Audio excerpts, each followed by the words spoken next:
on the nature of the spiritual worlds. If the soul enters the suprasensory world with suprasensory consciousness, it learns to know itself in a way that is inconceivable in the sensory world. Through its capacity for transformation, the soul discovers that it can perceive beings that are to a greater or lesser degree related to it.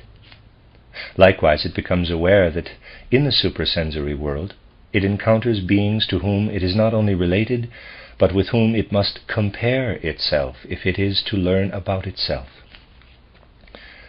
The soul observes that through their suprasensory experiences, these suprasensory beings have become what the soul itself has become by means of its experiences in the sensory world. For the soul encounters beings in the elemental world who have developed powers and capacities that human beings can develop only because they have, in addition to their other bodies, a physical body. Elemental beings have no physical bodies, but they have developed in such a way that by means of their etheric bodies, their soul is similar to the human soul that is developed through the physical body. These suprasensory beings are somewhat like human beings, but they differ from them in that they are not subject to the conditions of the sensory world. They have no senses of the kind human beings have. Their knowledge is similar to human knowledge, but they have not acquired it through the senses as we do, but by a kind of rising up of thoughts and other soul experiences from the depths of their nature. Their inner life also lies within them. They bring it up from the depths of their souls, just as human beings bring up memories from the depths of their souls. Thus, in the suprasensory world, we can learn to know beings who have become in that world what we can become in the sensory world. Even though they can be like human beings in the ways I have described, these beings nevertheless exist at a higher stage in the cosmic order than we do. They form a realm of reality above humanity, a higher hierarchy of the chain of beings. Despite some similarity, their etheric body differs from that of human beings. Whereas we are woven into the suprasensory life body of earth through the sympathies and antipathies of our etheric bodies, neither these beings nor their psychical lives are bound to the earth. If we observe what those beings experience through their etheric bodies, we shall find that they have experiences in their souls that are similar to our own. They have thinking, they have feelings, they have will. Through their etheric bodies, however, they develop something that human beings can develop only through their physical bodies, consciousness of their own being. As human beings, we would know nothing of suprasensory existence if we did not bring the forces we develop through the physical body into the suprasensory worlds. Suprasensory consciousness learns to understand these beings by gaining the ability to observe with the help of the etheric human body. Suprasensory consciousness raises the human soul into the world where those beings live and act.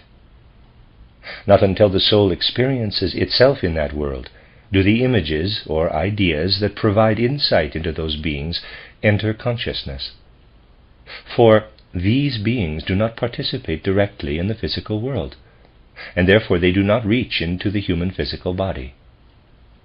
Experiences that are possible only through the physical body do not exist for them. They are spiritual suprasensory beings, who, one could say, do not set foot in the sensory world.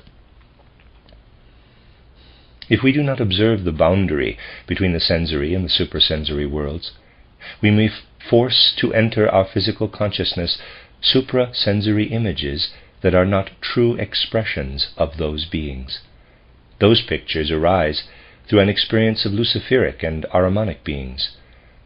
These are beings who are similar in nature to the suprasensory beings described previously, but who, in contrast to them, have shifted their field of life and action into the world that human beings can perceive through the senses. Through an experience with the guardian of the threshold, You can learn to pay proper attention to the boundary between the suprasensory and sensory worlds. You can then observe luciferic and Ahrimanic beings from the suprasensory world with suprasensory consciousness. Then you will learn to recognize their true nature, and you will learn to distinguish them from the other spiritual beings who have remained within a field of activity appropriate to their nature. It is from this perspective that spiritual science must describe luciferic and Ahrimanic beings. The nature of the luciferic beings indicates that their appropriate field of activity lies not in the physical world, but, as it were, in the elemental world.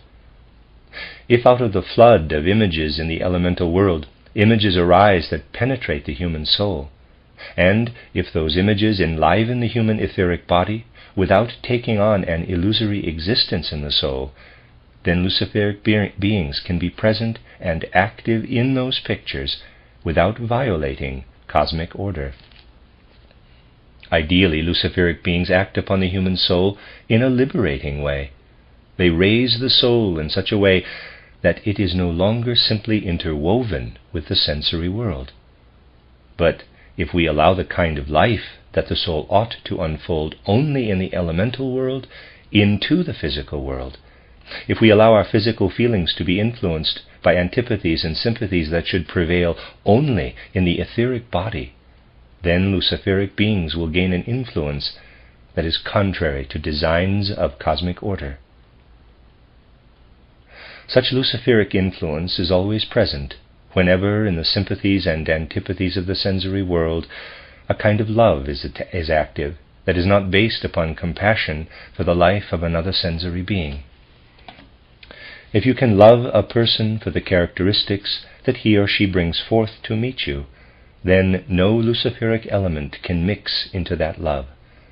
Love that is founded upon qualities manifesting in sensory existence keeps its distance from the luciferic element. Love that is not grounded in the beloved in this way, but is instead grounded in the person of the lover, tends toward a luciferic influence.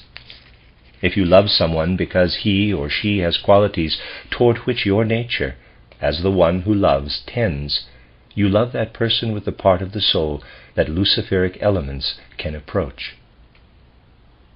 Consequently, we should never say that luciferic elements are always evil, because the human soul must love the processes and beings of the suprasensory worlds luciferically.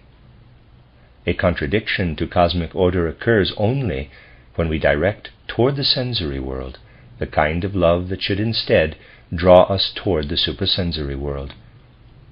A love for the suprasensory rightly evokes in the loving being a heightened sense of self.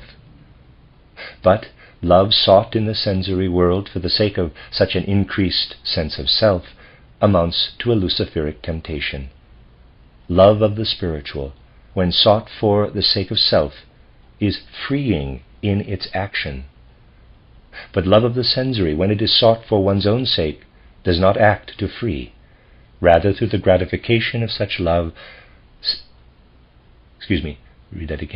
Rather, through the gratification such love seeks in the sensory world, such love fetters the self. Ahrimanic beings become apparent in the thinking soul in much the same way that luciferic beings appear in the feeling soul. They chain thinking to the sensory world.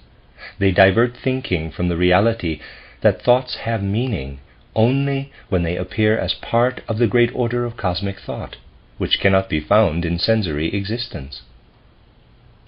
The Ahrimanic element must exist in the world into which human soul life is woven. This element exists as a necessary counterweight to the luciferic element.